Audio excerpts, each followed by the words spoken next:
अस्सलामुअलैकुम। मैं हूँ सकीना और आज हम पढ़ेंगे गुलज़ार उर्दू। आज हम पढ़ेंगे सबक नंबर 3 जिसका नाम है चोर। अब इस सबक का नाम चोर इसलिए रखा गया है क्योंकि सारी जो है कहानी है वो चोर के इर्द गिर्द घूम रही है, तो इसका नाम इसीलिए चोर रखा है। अब इसको हम पढ़ेंगे कि चोर ने ऐसा क्या किया था जो इसके ऊपर एक पूरा जो है सबक बनाया गया है, इसको हम लोग पढ़ेंगे। इसके साथ साथ इसके अंदर उर्दू के अंदर जो मुश्किल वर्ड्स होंगे उसकी भी मीनिंग मैं आप लोगों को इजी वर्ड में बताऊंगी, जिसकी वजह से आपको ये सबक बहुत ज़्यादा आसान लगेगा। अब इस सबक के जो मुसन्निफ़ हैं उसका नाम है इशफ़ाक़ अहमद। ठीक है, अब इशफ़ाक़ अहमद के बारे में अगर हम बात करें थोड़ी बहुत, तो इशफ़ाक़ अहमद जो है अफ़साना निगारी, नावल निगारी में इनका बहुत अहम किरदार है। इन क़याम पाकिस्तान के बाद जो अफ़साना निगारी में और नावल निगारी में जिन्होंने काम किया है, यानी कि उर्दू को उरूज पे पहुंचाने का काम किया है, उनमें इशफ़ाक़ अहमद का नाम सरफ़हरिस्त आता है। और इसके साथ साथ इन्होंने ना सिर्फ अफ़साना निगारी और नावल निगारी की, बल्कि उर्दू को उरूज पर पहुंचाने का काम भी सर अंजाम दिया। और इसके साथ साथ इन्होंने आला तालीम हासिल की थी और इटली की यूनिवर्सिटी से इन्होंने तालीम हासिल की थी। ये था इनका जो है बेसिक जो मैंने आप लोग को बता दिया कि इस सबक के जो मुसन्निफ़ है उसके बारे में थोड़ी बहुत कहानी बता दी है। अब इशफ़ाक़ अहमद का नाम तो आप लोगों ने भी सुना होगा क्योंकि ये मशहूर हैं वैसे भी इतने ज़्यादा। आप लोग यहाँ पर भी देख सकते हैं, रुके मैं आप लोगों को दिखा देती हूँ। यहाँ पर ये देखें, इशफ़ाक़ अहमद सबक नंबर 3 और जिसका नाम है चैप्टर सबक का नाम है चोर। ठीक है, जो कि हिस्सा नसर में आता है, जो कि है अफ़साना, यानी कि इन्होंने अफ़साना निगारी में भी काम किया है, तो अफ़साना निगारी में जो उन्होंने काम किया उसमें ये सबक में आता है। अब चोर के बारे में हम लोग पढ़ते हैं। जब इसने अंदर कोठड़ी में पहुंचकर दरवाज़ा बंद किया तो इसका दिल ज़रा सा घबराया, लेकिन फिर इसने जी कड़ा करके जेब से छोटी टॉर्च निकाली और रुपया भर रोशनी का हाला फर्श पर छोड़ दिया। कमरे में धीमी सी रोशनी हुई और इसने आगे बढ़कर अलमारी का पट खोला। अब देखें, जब ये चोर था तो किसी के घर चोरी करने गया था, तो जब इसकी कोठड़ी यानी कि छत जो है वहाँ पर पहुँचा और बाहर से इसने मतलब जब अंदर पहुँचा तो इसने दरवाज़ा बंद किया। इसका दिल जो है ज़रा सा घबराया। दिल क्यों घबराया? क्योंकि चोरी करने गया था और इसको ये पता था कि मुझे किसी ने पकड़ लिया तो मेरी क्या हालत होगी, तो इसलिए वो घबरा रहा था। और इसका जी कड़ाकड़, यानी कि इसका मतलब ये है कि बहुत हिम्मत के साथ, जी कड़ाकड़ यानी कि जी मतलब दिल कड़ाकड़ यानी कि हिम्मत के साथ, बहुत हिम्मत के साथ इसने जेब से जो है टॉर्च निकाली, बत्ती निकाली और रोशनी भर, और देखें रुपया भर रोशनी। अभी आप लोगों को बात समझनी है, रुपया भर रोशनी। यहाँ पर रुपया का मतलब पैसा नहीं है, और यहाँ पर रुपया का मतलब देखें, पैसों में रुपया क्या होता है? थोड़ा सा होता है। ठीक है, अगर हम नोट की बात करें तो उसके मुकाबले में जो रुपया होता है, ठीक है, सिक्का जो होता है वो बहुत कम होता है। तो इसी तरह रोशनी जो थी वो इतनी कम थी, जो मुसन्निफ़ है उसने रोशनी की जो मिसाल है वो रुपये की तरह दी है, यानी कि रोशनी इतनी कम थी। उसने जेब से मतलब हिम्मत करके टॉर्च निकाली और जो है मतलब फर्श की तरफ जो है टॉर्च करना शुरू कर दी। अब कमरे में जो है धीमी यानी कि हल्की सी रोशनी हुई और इसने आगे बढ़कर अलमारी जो है उसको खोलना शुरू कर दिया। अब आगे बढ़ते हैं। अलमारी दवाइयों की बोतलों से भरी हुई थी और इसके बीच के खाने में छोटे से आईने के पास कंघी और सुरमेदानी पड़ी थी। इसने ऊपर और नीचे के खानों में रोशनी का रुपया फेंका, लेकिन वहां सिवाय दवाइयों के और कुछ नजर न आया। लकड़ी की तिल्लेदानी में ऊन की एक गच्छी, कांच की चूड़ियों के चंद जोड़े, सर पर लगाने के पिने और बिजली के एक बिल के सिवा कुछ ना था। अब जब इसने अलमारी खोली तो अलमारियों में दवाइयाँ की बोतलें थीं। जब इसने ये देखा तो उसके दिमाग में फ़ौरन आ गया था कि यहाँ पर कोई मरीज़ रहता है। मुसन्निफ़ की बात कर रही हूँ। मुसन्निफ़ ये कहना चाह रहे हैं कि जब उसने अलमारी खोली तो उसमें दवाइयाँ थी और चोर ने उस वक्त ये बात समझ ली थी कि इस घर में कोई ना कोई बीमार रहता है और उसकी दवाइयों की बड़ी ज़रूरत होती है। और जब बीच का खाना खोला तो उसके बीच में क्या थी? कंघी थी और सुरमेदानी, यानी कि जिसमें सुरमा रखा जाता है, जिस बोतल में उसको सुरमेदानी कहा जाता है। और इसके ऊपर और नीचे जो है उसने क्या? रोशनी का रुपया फेंका, यानी कि रोशनी डाली पूरी अलमारी में, तो वहाँ सिवाय दवाइयों के कुछ नज़र ना आया। लेकिन लकड़ी की एक तिल्लेदानी थी। इसका मतलब ये है जहाँ पर सुई और कैंची वगैरह रखने की जो थैली होती है या फिर बटवा कह सकते हैं, थैलियाँ बटवा जो था वो उसको नज़र आया। और इसके नीचे जो है और इसके साथ साथ जो है गुच्छी, यानी कि एक गुच्छा जैसे होता है ना जैसे बना वो होता है ग्रेप्स का एक पूरा गुच्छा होता है ना, इसी तरह एक गुच्छा इसका भी कह रहे हैं। ऊन के गुच्छा था जिसके अंदर कांच की चूड़ियाँ थीं, कुछ चंद जोड़े थे और सुर में नहीं, सर में लगाने की पिनें थीं, और इसके साथ साथ बिजली के कुछ बिल पड़े थे, और इसके अलावा उसको कुछ नज़र ना आया। अब आगे पढ़ते हैं कि आगे क्या हुआ था। आगे ये है, तिल्लेदानी स्याह शीशम की थी और इसका बोझ काफ़ी था। अब ये आप लोगों को लाइन याद रखनी है क्योंकि इसमें इंपॉर्टेंट बात इसी की आ रही है। लेकिन इसके बावजूद इसकी सीट अलमारी के तख्ते पर ठीक ना थी। इसने तिल्लेदानी को एहतियात से उठा खोला और नीचे से मलमल के स्तर वाला रजिस्टर का लिफाफा दिखाई दिया। अब देखिए, तिल्लेदानी यानी कि सुई और कैंची रखने के लिए जो थैली थी या बटवा था, वो किस रंग का था? स्याह रंग का था, और उसका बोझ भी काफ़ी था। लेकिन इसके बावजूद इसकी जो सीट थी ना, वो अलमारी पे बिल्कुल ठीक ना थी। इसने तिल्लेदानी को एहतियात से उठाया, उसको खोला और फिर देखा कि उसके नीचे जो है मतलब कि ना रजिस्ट्री का लिफाफा, ठीक है, स्तर वाला कहते हैं कपड़े की निचली तह। अब नीचे पहले तह लगी होती है, उसके ऊपर चीज़ें पड़ी होती है ना, इसी तरह इसके साथ उसको एक लिफाफा नज़र आया। वहीं पर लिफाफा दोहराता किया हुआ था और उसके फटे हुए कोनों से मलमल के धागे बाहर निकल रहे थे। अब जब उसने, अब देखें यहाँ पर ये लिफाफा आप लोग को समझना है। पहले लोग लिफाफा बनवाते थे तो उसके ऊपर ना ऊन की एक कवरिंग होती थी। ऊन जैसे एक कपड़ा है, सॉरी ऊन नहीं, मलमल, ठीक है, मलमल की एक पूरी कवरिंग होती थी और मलमल के उससे ना धागे निकल रहे थे पूरे। इसने बड़ी सफाई से वो लिफाफा उठाया और टॉर्च दांतों से दबाकर इसने खोला। अंदर नए तयशुदा नोट पड़े थे। इसने लिफाफे को नाक के करीब लाकर सूंघा। ताज़ा नोटों से बरोज़ा और अलसी के तेल की खुशबू आ रही थी। अब इसके बाद क्या हुआ, उसने बड़ी सफाई से वो लिफाफा खोला और टॉर्च को दांतों में फंसाया और उस पूरे लिफाफे को खोला। जब उसने खोला तो उसमें जो है मतलब नोट पड़े हुए थे, पैसों के नोट पड़े थे, और उस लिफाफे को जो है नाक के करीब किया खुशबू सूंघने के लिए। जब देखा तो उसमें से बरोज़ा यानी कि एक किस्म का मादा होता है जो चीड़ की लकड़ी का नाम है, तो उसमें से ये यानी कि बीज जो होता है ना, वो वहाँ से मिलता है। उसकी खुशबू आ रही थी। और अलसी जो है वो होते हैं एक किस्म के बीज जिससे तेल निकाले जाते हैं, ठीक है। अब वो निकाले गए थे और इसके साथ साथ उसने खुशबू वगैरह सूंघी तो उसमें से उसकी इन दो जो है यानी कि बीज की उससे खुशबू आ रही थी। अब आगे बढ़ते हैं। उसने लिफाफा अपनी जेब में रखा, एक एक सिलाई दोनों आंखों में सुरमे की डाली और हौले हौले कदम उठाता बाहर शहर में निकल कर जिधर से आया उधर से बाहर निकल गया। अब जब लिफाफा अपनी जब इसने देखा कितने सारे पैसे हैं, उसने फ़ौरन अपने यानी कि जेब में डाला और एक एक मतलब जो सुरमेदानी पड़ी हुई थी तो एक एक सुरमेदानी उसने आंखों में डाली और इसके साथ साथ हौले हौले आहिस्ता आहिस्ता कदम मतलब कि ना खुशी से कदम उठाता बाहर शहर में निकल गया और जहाँ से आया था वहीं से वो बाहर निकल गया। वो कहीं कोई कुत्ता भौंकता और उसकी रफ्तार तेज हो गई। इसका दिल थोड़ी सी मुद्दत में इतनी बड़ी कामयाबी पर मसरूर था और दिल ही दिल में सीढ़ी बजाता हुआ अपनी राह चला जा रहा था। अचानक उसे सुरमई अंधेरे में सड़क के आखिरी किनारे पर जिन दिखाई दिया। इसका सर आसमान में था और टांगे जमीन पर। चोर के कदम वहीं रुक गए। अब देखें, उसे कहीं दूर से ना एक कुत्ता भौंकता हुआ नजर आया और फिर जब उसने देखा तो उसकी रफ्तार तेज हो गई। वो इसलिए क्योंकि कुत्ता जो है आप लोग को पता होगा कि चोर को देख के जो है वो भौंकता है, तो इस वजह से उसने अपनी जो रफ्तार है वो तेज़ कर दी और थोड़ी देर तक यानी कि मुद्दत में थोड़ी देर तक उसे अपनी बड़ी इस कामयाबी पे, क्योंकि इतनी जल्दी उसे पैसे मिल गए तो चोर के लिए तो ये बड़ी कामयाबी थी, तो इस कामयाबी में वो बड़ा मसरूर था। मसरूर कहते हैं खुश को। और देखिए अब चोर था, सीटी बजाता तो वो ना नहीं जा सकता था, मुसन्निफ का कहना है यहाँ पर, तो वो दिल ही दिल में वो सीटी बजा रहा था। और यानी कि जब उसने देखा कि सुरमई अंधेरे में, जब अंधेरा था तो अंधेरे के आखिरी किनारे पे उसे एक जिन दिखाई दिया और जिसका सर जो है आसमान में था और टांगे ज़मीन पर। अब मुसन्निफ की तरफ से यहाँ पर जिन वर्ड का मतलब यह है कि उसके ज़मीर में, चोर के ज़मीर में एहसास हुआ कि मैंने गलत काम किया है।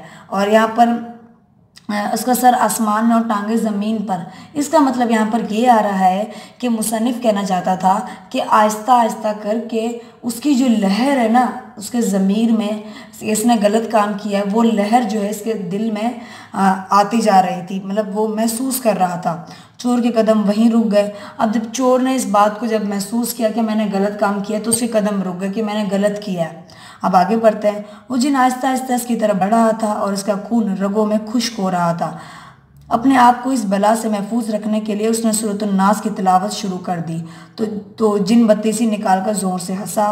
नारंगी रंग का एक शोला लिपका और मजबूत खंभों पर वापडा के ट्रांसफार्म का फ्यूज उड़ गया। अब यहाँ पर सूरह नास पढ़ने का क्या मतलब हुआ, सूरह नास का भी बताती हूँ। उससे पहले जो लाइन है उसके बारे में हम लोग पढ़ते हैं कि अब आहिस्ता आहिस्ता करके लहर इसकी पूरे जिस्म पर आ गई। मतलब जिन का करीब आने का मतलब यह है कि लहर आहिस्ता आहिस्ता पहले तो उसके दिल में आई और पूरे जिस्म में इसकी लहर बढ़ती जा रही थी। और अपने आप को इस बला से महफूज रखने के लिए सूरह नास पढ़ी। सूरह नास पढ़ने का यहाँ पर ये मतलब आ रहा है कि जब इंसान परेशान होता है तो वो सूरह नास का विर्द करने शुरू कर देता है। तो वो उसको बड़ा अफसोस हुआ था इस बात पे, तो अपने अफसोस को कम करने के लिए उसने सूरह नास का जो है विर्द शुरू कर दिया। अब यहाँ पर बत्तीसी निकालने का यहाँ पर ये मतलब है कि ज़मीर अंदर से खुश था कि तू बहुत बड़ी कामयाबी लेकर आया, लेकिन बात अफसोस भी कर रहा था। अब उसके बाद क्या हुआ कि नारंगी रंग का एक शोला जो है खंभों से लपका और लाइट वहाँ पर चली गई। जब चोर ने अपनी कोठड़ी में लालटेन जलाकर लिफाफा खोला तो इसमें से 100 का एक और 10-10 के 7 नोट बरामद हुए।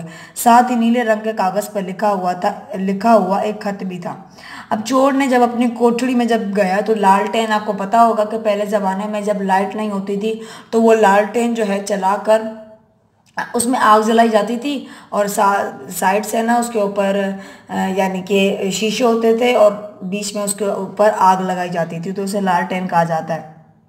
जलाकर उसने लिफाफा खोला तो उसमें 100 का नोट था और 7 जो है 10 के नोट थे, यानी कि 170 रुपये थे।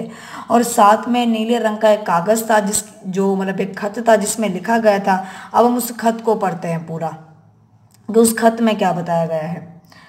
जनाब भाई साहब, लानत हो आपकी दौलत पर, आपके रुपए पर जो वक्त पर गरीब भाई के काम ना आ सका। यहाँ पर मैं आपको पहले बता दूं कि खत किसने लिखा था। यहाँ पर मुसन्निफ कहना चाह रहा था कि शकीला बेगम ने खत लिखा है, और यहाँ पर कंफर्म नहीं है कि खत उसने किसको लिखा है। यहाँ तो उसने अपने भाई को लिखा है, यहाँ तो अपने जो हस्बैंड है यानी कि अपने शौहर के भाई को लिखा है। ठीक है, समझ आ गया। इन दोनों में से किसी एक को उन्होंने लिखा है, लेकिन कंफर्म नहीं है कि किसको लिखा है। चांसेस मतलब यहाँ पर मुसन्निफ कहना चाह रहे थे कि चांसेस ज़्यादा ये हैं कि उन्होंने जो है अपने शौहर के भाई को लिखा है, और इनका बेटा जो है बड़ा बीमार था तो उसके इलाज के लिए पैसे मंगवाए थे, तो उसको लग रहा था कि ये जो खत है वो पढ़ेगा, यानी कि उसके शौहर का भाई पढ़ेगा, यानी कि इसका देवर पढ़ेगा, तो इसलिए उसने उसके बारे में लिखा। लानत हो आपकी दौलत पर, आपके रुपए पर जो वक्त पर गरीब भाई के काम ना आ सका। देखे ना, अब लानत हो आपकी ऐसी दौलत पर जो गरीब भाई के यानी कि मेरे शौहर को काम ना आ सका। इस दुनिया में जो इसका कोई ना हुआ तो इसका खुदा होता है। हमने कुछ चीज़ें घर की बेचकर 100 रुपया बना लिया। 50 रुपये इनमें से एक दोस्त से मिल गए और 20 रुपये दूसरे से। अब देखें, हमने मतलब घर की चीज़ें चीज़ें वगैरह बेची तो 100 रुपया वहाँ से बन गया। 50 रुपये एक दोस्त ने दे दिए और दूसरे दोस्त ने 20 रुपये दे दिए। खुदा ने चाहा इस रकम से हमारा बिल्लो बच जाएगा। मिलिट्री के डॉक्टर ने हमें बिल्लो के ऑपरेशन के लिए पिंडी बुला लिया है। खुदा इसका भला करे, वो मुफ्त ऑपरेशन करेगा। आपसे तो गैर अच्छे हैं, अब हमें आपकी मदद की बिल्कुल ज़रूरत नहीं। माफ़ रखें और जो रुपया आप हमें भेजना चाहते थे इससे फरीदा की कंगन बनवा दें। हम 170 में पूरा एक महीना पिंडी में गुजार सकते हैं। परसों से इनकी छुट्टी शुरू है और हम सुबह की लाड़ी से पिंडी पहुंच जाएंगे। खुदा आप जैसे भाइयों सबको महफूज रखे, आमीन। खासा शकीला बेगम, मैंने आपको कहा था ना। अब शकीला बेगम ने इसमें कहा है कि आपकी जो दौलत है उस पर लाना, तो जो एक गरीब की मदद ना कर सके या एक भाई की मदद ना कर सके, और इस दुनिया में जिसका कुछ कोई नहीं होता तो उसका खुदा होता है। और इन्होंने कहा कि हमने घर की चीज़ें बेची थी, उससे हमें 100 रुपया मिल गया, 50 रुपये एक दोस्त ने दे दिए और 20 रुपये हमें दूसरे दोस्त ने दे दिए, और खुदा ने चाहा तो इस रकम से हम बिल्लों का जो है उसको बचा लेंगे। और जो मिलिट्री के डॉक्टर थे, यानी कि जिस डॉक्टर से इसका इलाज चल रहा था, उसने कहा है कि हम इसका जो ऑपरेशन है वो कर देंगे, मुफ्त में कर देंगे। और इन्होंने ये भी कहा कि आपसे तो गैर अच्छे हैं जो कि और हमें आपकी मदद की बिल्कुल ज़रूरत नहीं है, आप माफ़ रखें। और आप और जो रुपया आप हमें भेजना चाहते थे उससे आप फरीदा, यानी कि उसके ख़ानदान में उसकी बेटी या कुछ होगा, उससे कंगन बना लें। और हम जो है 170 रुपये में जो उसको मिले थे ना, 100 रुपये से घर बेच दिया था, 50 रुपये दूसरे दोस्त ने दे दिया था, 20 रुपये दूसरे दोस्त ने दे दिया था, उससे पूरा महीना हम पिंडी में गुजार सकते हैं। और परसों से जो है इनके, अब शकीला अपने हस्बैंड की बात कर रही है, इसकी छुट्टी है तो हम सुबह लाड़ी से पिंडी पहुंच जाएंगे। और खुदा आप जैसे भाइयों से सबको महफूज रखे। और खास सार यानी कि जो है जो मतलब लिखने वाला है वो है शकीला बेगम। यह खत पढ़कर चोर के दिल में घूंसा सा लगा। ठीक है, अब आगे हम पढ़ते हैं कि घूंसा यहाँ पर मतलब जाता है यानी कि एक थप्पड़ सा, यानी कि एक दर्द सा, इस तरह कह सकते हैं हम लोग। बत्ती बुझाकर अपने कपड़े उतारकर खुली चारपाई पर लेट गया। अब उसने लाइट वगैरह बंद की, और यानी कि यहाँ पर इसका मतलब ये है बगैर बिस्तर की चारपाई जो होती है ना उसके ऊपर लेट गया। इसका ज़मीर से मुलामत कर रहा था और उसे नींद नहीं आ रही थी। अब जो इसका जो ज़मीर से कह रहा था कि तूने बड़ा गलत किया, और उसकी वजह से इसको नींद भी नहीं आ रही थी। नंगे चोर ने उठ को कोने से ठंडी सुराही का पानी पिया। अब जब उसने कपड़े नहीं पहने हुए थे तो उठा और उसने पानी पिया और फिर बिस्तर पर लेट गया। पानी पीकर वो फिर लेट गया। इस वाक्य पर गौर करते हुए इसकी आंखें डबडबा गई और वो स्याह आंसू की कनपटियों पर फिलकर बालों में जज्ब हो गए। इस पेशेमानी की हालत में से नींद आ गई, और जब वो जागा तो सुबह के 10 बज चुके थे। वो खत और रुपए जेब में डालकर जाए वकू की तरफ रवाना हो गया। इसके बाद ये हुआ कि जब रात को मतलब ऐसे सोचते सोचते इसकी आंखों में आंसू आ गए, और वो मतलब कि इसके बालों में लगे और बालों ने आंसू को जज्ब कर लिया। और उसके बाद जो है ऐसी हालत में उसको अचानक नींद आ गई। जब सुबह उठा तो सुबह 10 बज रहे थे, और वो खत और जो रुपए थे उसने जेब में डाले और जाए वकू यानी कि वारदात की जगह जो है वहाँ पर गया और वहाँ पर रवाना हो गया। शकीला बेगम के घर के सामने शहतूत के छोटे से पेड़ तले एक ASI मेज कुर्सी डाले बैठा था, और 2 सिपाही बारी बारी एक सिगरेट के कश लगा रहे थे। अब देखें शकीला बेगम के घर, अब देखें चोरी हुई थी तो वो अपने घर में पुलिस तो बुलाते। अब जब उन्होंने पुलिस वालों को बुलाया तो पुलिस वाले आए, उन्होंने मतलब सब देखी मतलब किसने चोरी की है।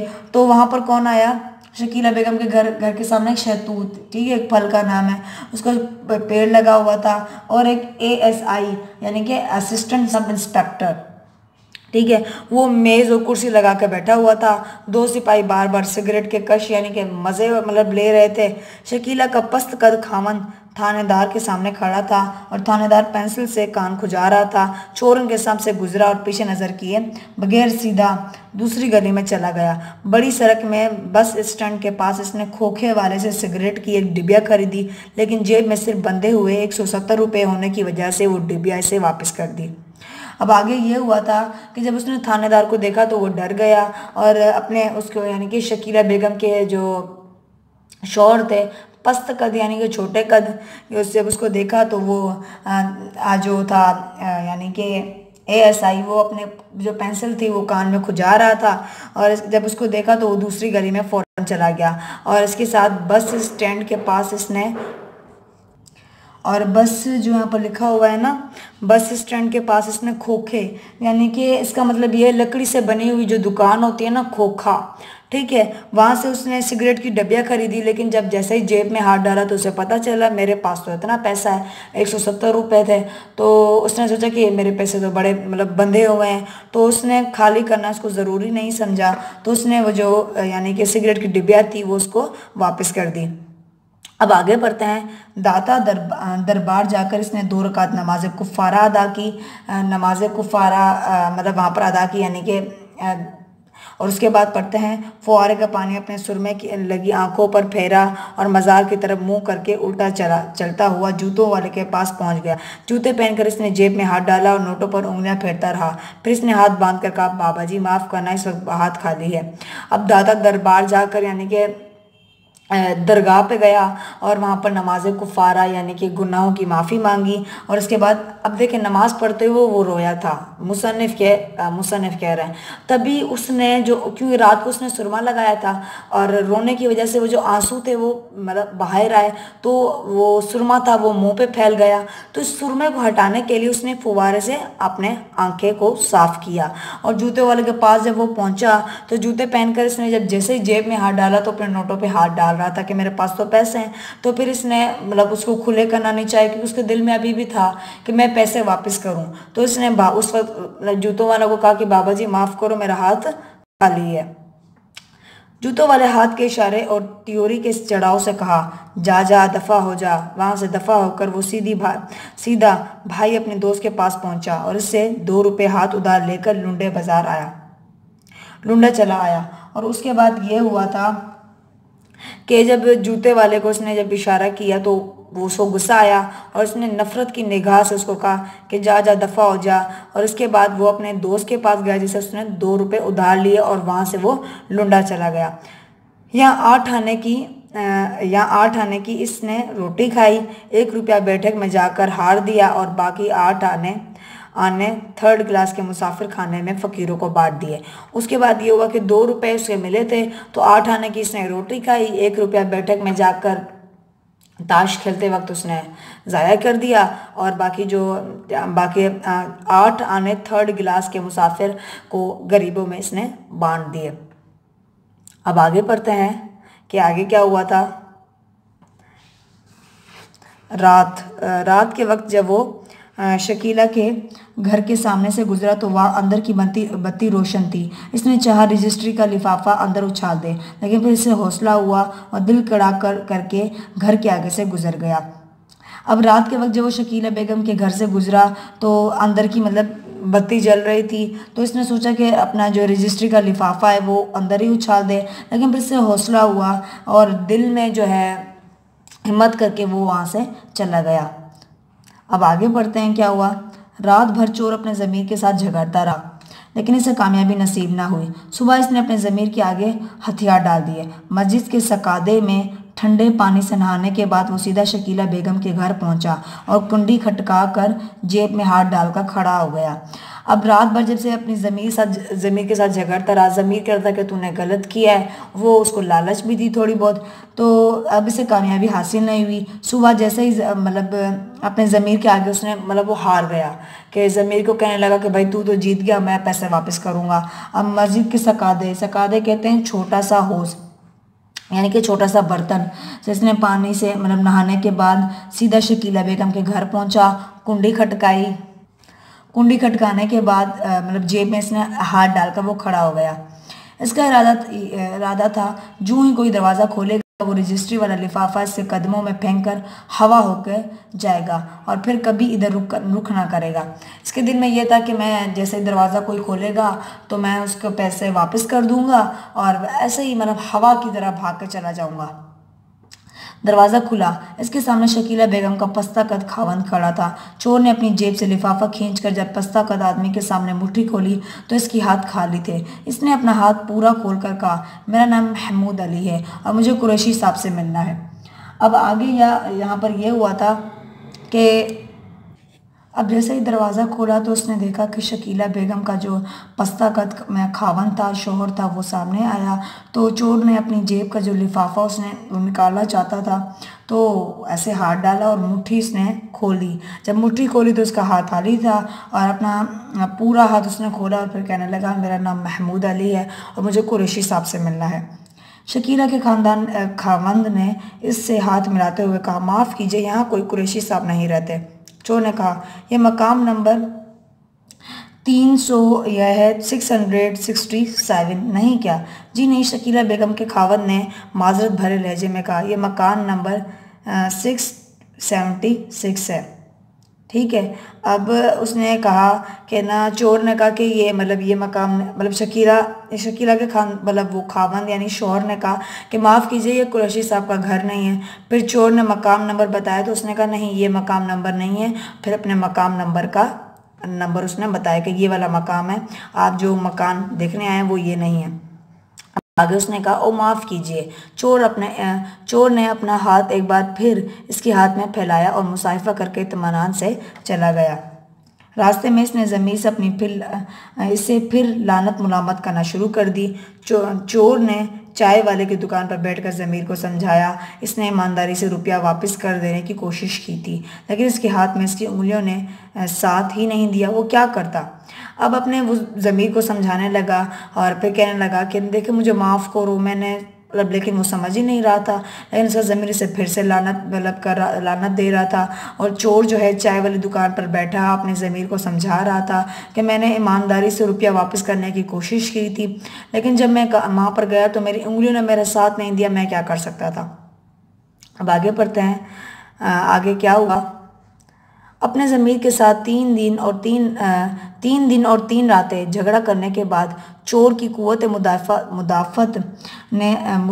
मुदाफ़त जवाब दे गई। इसे अपने अंदर के चोर पर रह रहकर गुस्सा आ रहा था और अपनी तवज्जो किसी और तरफ लगाना चाहता था। चुनाचा इसने एक शाम जेल रोड के एक सर्वेंट क्वार्टर से ट्रांसलेटर रिकॉर्डर चुराया और लुंडे से जाकर बेच आया। 45 रुपये इसके 3-4 दिन गुजारने के लिए काफ़ी थे और वो 3-4 दिन गुजारने के लिए लाहौर छोड़कर कसफर चला आया। अब उसके बाद जो है अपने ज़मीर को समझाने के 3 दिन 3 रातें वो अपने ज़मीर से झगड़ा करता रहा और उसकी जो कुव्वत मुदाफ़त थी, यानी कि मुकाबला करने की जो हिम्मत है ना, वो जवाब दे गई। तो इसने अपने अंदर के जो चोर है उस पर उसको गुस्सा आ रहा था, तो अपनी तवज्जो दूसरी तरफ लगाने के लिए एक शाम जो है उसने यानी कि रेडियो जो है चुराया और लुंडे जाकर उसने बेच दिया। 45 रुपये उसको वहाँ से मिल गए, तो इसके 3-4 दिन की तो कमाई हो गई। तो ये लाहौर छोड़कर चला गया, क्योंकि वो लाहौर में यही हादसा हुआ था। कसूर में हज़रत बुल्ले शाह के करीब में रहकर इसे बड़ा सुकून मिला, लेकिन इसका ज़मीर वहाँ भी आसूदगी मैसर न आई। हर शाम मस्जिद में सोने से पेशतर इसका ज़मीर इससे यही सवाल पूछता, अगर तुम इस रुपये अपनी इसी तरह हक हिलाल। अब आगे पढ़ते हैं। अब वहाँ पर जब हज़रत बुल्ले शाह के करीब रहकर इसे सुकून मिला, लेकिन वहाँ पर भी इसका जो ज़मीर था वो आसूदगी यानी कि इत्मीनान और चैन जो है इसके ज़मीर को नहीं मिला। हर शाम मस्जिद में सोने से पेशतर यानी कि सोने से पहले इसका ज़मीर से यही सवाल पूछता, अगर तुम इस रुपये को हक और हिलाल से कमाते तो सही था ना। ये इसको हमेशा यही कहता है कि तुमने गलत किया है, की कमाई समझते हो जिसे तुमने ट्रांसलेटर रेडियो से हासिल की है, तो फिर इसे खर्च क्यों नहीं करते, जेब में क्यों लिए फिरते हो।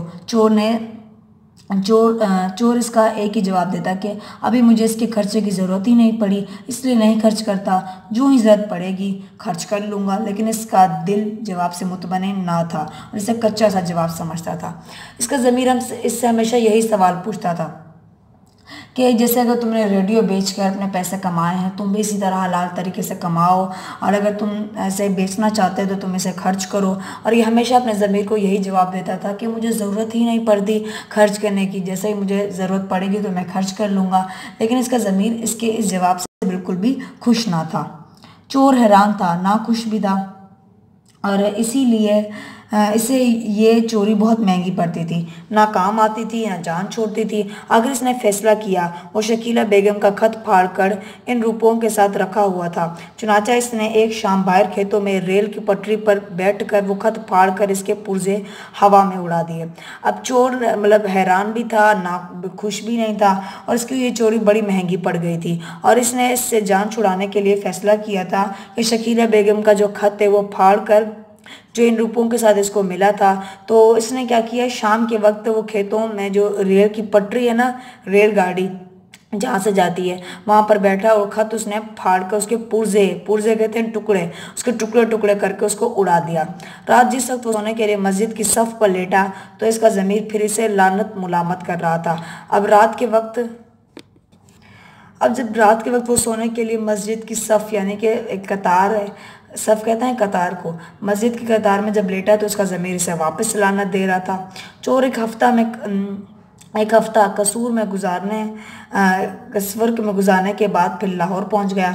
मजंग चौरंगी पर लारी से उतरते ही वो सीधा शकीला बेगम के घर तरफ रवाना हुआ। इसने रास्ते में रजिस्ट्री वाला लिफाफा एक नाली में फेंक दिया। 170 के नोट एहतियात से जेब में डाली। जब वो गली के मोटर पर पहुंचा तो अंदर एक बच्चे का जनाजा बाहर निकल रहा था।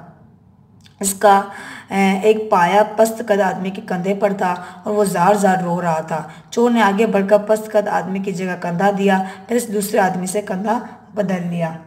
उसके बाद ये हुआ कि चोर एक हफ्ता कसूर में गुजारने के बाद वो लाहौर पहुंचा। मजंग चौरंगी लाड़ी से उतरते ही वो सीधा शकीला बेगम के घर रवाना हुआ। इसने रास्ते में जो रजिस्ट्री वाला लिफाफा था वो उसने नाली में फेंक दिया, गटर में फेंक दिया और 170 रुपये के जो नोट थे उसने एहतियातन अपने जेब में डाल दिए।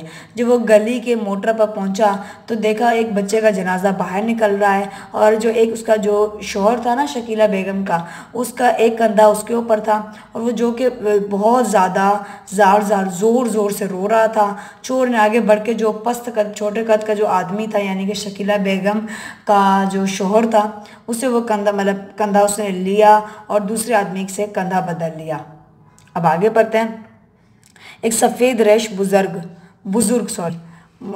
बुजुर्ग शकीला बेगम के खावन को बगल में लेकर चल रहा था और इसे सब्र की तलकीन कर रहा था। अब सफ़ेद रेश का यहाँ पर मतलब ये है कि दाढ़ी वाला जो बुजुर्ग था वो शकीला बेगम के खावन को बगल में लेकर यानी कि जैसे हक करते हैं ना, गले मिलते हैं, बिल्कुल ऐसे ही करके ना उसको सब्र की तलकीन दे रहा था। एक और नौजवान जो गम और नसीब के दफ्तर का साथी मालूम होता कह रहा था, मिलिट्री अस्पताल से ऑपरेशन का बुलावा भी आ गया है। कर्नल साहब ने वादा भी कर लिया था मुफ्त ऑपरेशन का और ये कोई नया ऑपरेशन भी नहीं होता, बस ज़रा सा दिल की नाली में उंगली डालकर इसे खोलना होता है। मामूली ऑपरेशन है जी, लेकिन अगर वक्त ज़्यादा गुजर जाए तो फिर यही होता है, अल्लाह का हुक्म। आगे ये हुआ, गमो नसीब यहाँ पर वर्ड इस्तेमाल हो रहा है, इसका मतलब है गुमज़दा, दुखी। अब दफ्तर जो उसके साथ था उसने ये कहा कि ना मिलिट्री ऑफिसर ने हमें कहा भी था कि मुफ्त में ऑपरेशन करेंगे, लेकिन वादा मुफ्त ऑपरेशन का ही हुआ था और इतना बड़ा ऑपरेशन भी नहीं था। दिल की नाली जो है उसमें बस उंगली डालकर उसे खोलना था, मामूली ऑपरेशन था, लेकिन वक्त अगर ज़्यादा देर हो जाए तो फिर अल्लाह का यही हुक्म होता है, यानी कि फौतगी जो उनके घर हुई थी। आगे बढ़ते हैं। शकीला खावन धाड़े मार मार कर रोने लगा। 2-3 आदमी मिलकर चोर को बुरा भला कहने लगे, जिसने सफ़र खर्च की सारी रकम चुरा ली थी। अब शकीला का जो खावन थे वो ज़ोर ज़ोर से रोने लग गया। 2-3 आदमी मिलकर चोर को जो है बुरा भला कहने लग गए थे। वो इसलिए क्योंकि उन्होंने पैसे जमा किए हुए थे वहाँ पर रहने के लिए और वो किसी ने उठा लिए थे। अब सफ़र की जो सारी रकम जो है वो चोर ने चुरा ली थी। चोर के ज़मीन ने जैसे इसकी गद्दी में ज़ोर से धप्पा मारा और वो जाउनाओं के बिल सड़क पर गिरा। वो आदमियों ने इस कंधे पर पकड़कर उठाया और उसके छिले हुए जानों पर हाथ फेरा। शकीला के खामन ने चोर को तशक्कुर और मोहब्बत भरी नज़रों से देखा और जनाजा मियानी साहब पहुंच गया। उसके बाद चोर के ज़मीर से जैसे ही यहाँ पर इसका मतलब ये है कि धप्पा यानी कि एक थप्पड़ सा लगा और वो वहीं पर सड़क पर गिर गया। वो आदमी उसे कंधे से पकड़ा और इसे उठाया और शकीला का जो खावन था उसने तशक्कुर यानी कि शुक्रिया भरे लहजे से, मोहब्बत भरी लहजे से इसको देखा और जनाजा आगे पहुंच गया। जब बच्चे को दफना कर बैठा रहा, जब शाम काफ़ी गहरी हो गई तो आहिस्ता से उठा। इसने फूलों से भरा हुआ एक छाबा 12 रुपए में खरीदा और सक्के को साथ लेकर ताज़ा बनी हुई कब्र पर पहुंच गया। जब सक्का इसकी मर्जी से मुताबिक कब्र को तरबतर कर चुका था, इसने 3 रुपए की इस हथेली पर रख दिए और हाथ जोड़कर इसका शुक्रिया अदा किया। अब जब बच्चे को दफनाने का सारा काम हो गया था तो वो चोर जो था वो काफ़ी देर तक कब्रिस्तान की दीवार में उसको देखता रहा और शाम काफ़ी गहरी हो गई थी तो आहिस्ता से उठा और फूलों से भरा हुआ एक टोकरी यानी कि उठाई जो कि इसने 12 रुपए की खरीदी थी और सके यानी कि इसका मतलब ये है पानी लाने के लिए जो बर्तन जो होता है ना उसको कहते हैं, वो उसने उठाया और ताज़ा बनी हुई कब्र पर वो पहुंच गया। और इसके बाद उसने कब्र को देखा जो थी तरबतर यानी कि बहुत गीली हो चुकी थी। जो उसने जो है 3 रुपए की हथेली पर उसने जो है ये जो है तरबतर जो है 3 रुपए से लिया था और उसके बाद हाथ जोड़कर इसका शुक्रिया अदा किया। जब चोर कब्रिस्तान से बाहर निकला तो ठंडी हवा चल रही थी। इसने बाकी 155 में से 10 का नोट निकाला और खोखे वाले से बोला, एक डब्बी के कैस्पुटन 4 पान ठंडी हवा का लुत्फ लेने के लिए। चोर खंबे के साथ लग कर खड़ा हो गया और शुक्र करने लगा इसका नेक काम है कि इसका एक नेक काम से इसका ज़मीर का बोझ बिल्कुल ख़त्म हो गया। अब जब कब्रिस्तान से बाहर निकला तो ठंडी हवा चल रही थी। उसके बाद इसने 4 पान वगैरह जो है वो लिया, अपने पैसे वगैरह निकाले। खोखे मैंने आपको पहले बता दिया था कि जो लकड़ी की बनी हुई दुकान होती है उसको कहते हैं। और उसके बाद खंबे के लग कर मतलब सुख का सांस लेता है ना इंसान, वैसे ले रहा था क्योंकि इसके ज़मीर का जो बोझ है वो हल्का हो गया था और इसे लग रहा था कि मैंने बहुत अच्छा काम किया है और इससे इसके ज़मीर को जो है सुकून मिल गया था। तो आज का सबक हमारा यहीं पर ख़त्म होता है, जिसका नाम था चोर।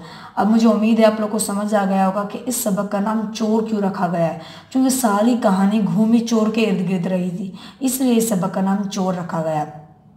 मिलते हैं नेक्स्ट वीडियो में। Thanks for your time.